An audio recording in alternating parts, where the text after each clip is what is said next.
Yo, 254. Hali vipi watu wangu? Uko aje siku ya leo? Siku inakupelekaje? Au uko fiti? Hope uko fiti manze penye uko, hope uko best. Mimi pia niko best, nashukuru Mungu for another day. Niko alive manze, niko alive and healthy, very very strong. Friday another day manze. It's party day, siku ya kujibamba, siku ya kukunywa mpaka unakojoa kwa nguo kama mtoto. Siku ya kulala kwa mtaro. You can only imagine pesa ya mtu inafanya mtu analala kwa mtaro.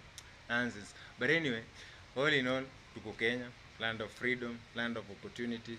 Yani Kenya, the only country whereby tuko na so many politicians na yet hakuna kitu wanafanyanga. All they do ni kugrab tu, kuiba tu, kuibia tu raia wa kawaida. But anyway, chezo ya hiyo. But this time round, we are going to vote them out. Mecheki, juu tushaamua tunasafisha swamp.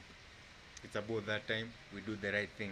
Sisi kama mayouth, it's about that time tujenge nchi yetu na tujenge country yetu na tujenge pia ile next generation inakaa watoi wetu at least waishi fiti, tusikuwe tu corrupted. Yani tuko na corruption, ukabila, vitu hata hazitusaidii maze kugrow, vitu hazitupeleki mahali maze. We should start focusing on positive things. Negativity nonsense, ukabila nonsense.